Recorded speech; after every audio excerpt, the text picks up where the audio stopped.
The two directions in life and how can they merge into one? By Krishna's mercy.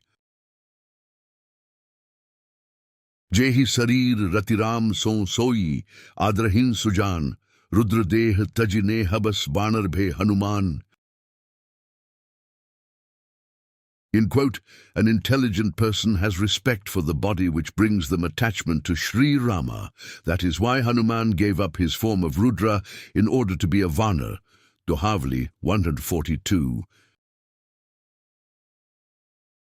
We can summarize the living experience, particularly in cultured societies, into two basic activities. They are the directions to travel, so to speak. The directions are opposite to one another. The more progress you make on one side, the further away you are from the other endpoint, sort of like a tug of war. With Bhakti Yoga, however, everything can change. 1. Sacrificing. This involves many routine aspects of life that we might overlook. Falling asleep on time, for instance. There is a big game on tonight. It happens only once a year. Depending on the team that has reached this far, this opportunity might only come once in a generation.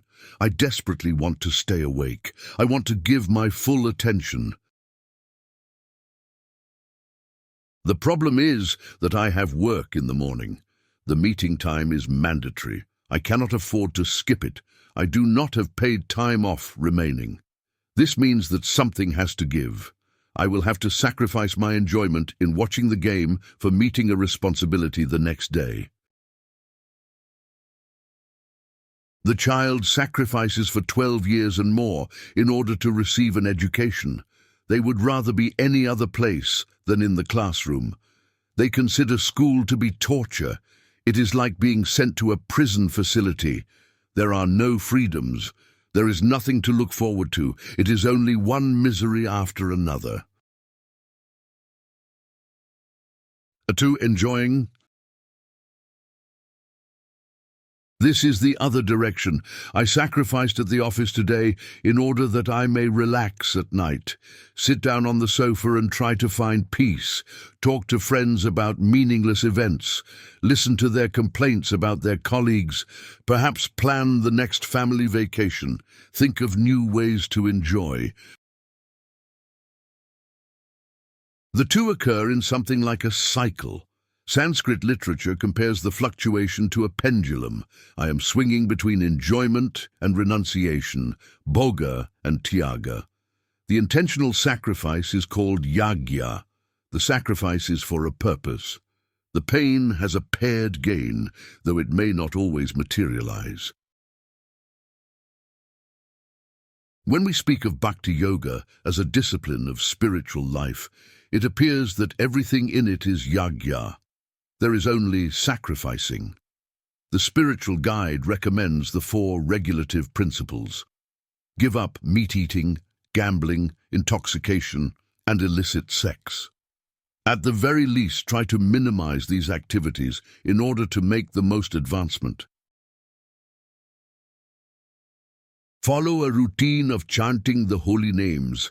Hare Krishna, Krishna Krishna, Hare Hare, Hare Ram, Ram Ram, Hare Hare.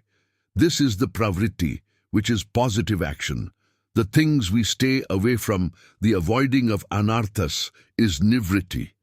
Either way, there is some kind of sacrifice being made. There is austerity, tapasya, involved in the ordeal. With religion in general, the expectation is that the sacrifice will be rewarded in the afterlife. That will be the time to enjoy, reach a higher destination, such that the miseries of the earthly experience will be left behind. There is a heavenly planetary system which features heavenly cows and heavenly trees, both of which can grant desires as soon as the mind can think of them.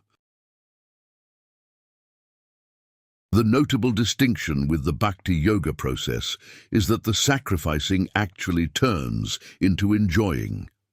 Instead of something to tolerate in order to seek a kind of pleasure later on, relating to happiness in the mode of goodness, the entire process is joyful from beginning to end.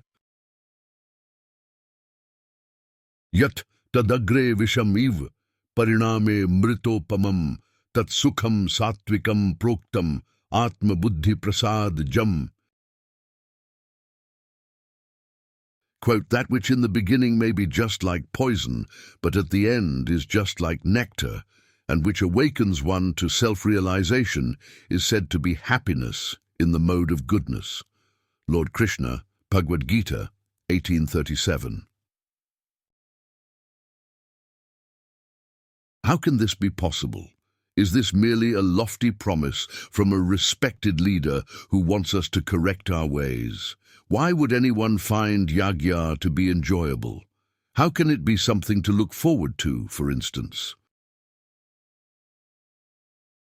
Priti pratiti suriti son ram ram japu ram, tulsi tero hai bhalo adi madhya parinam.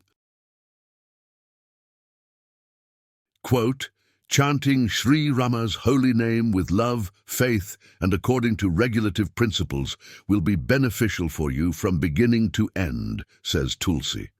Dohavali, 23.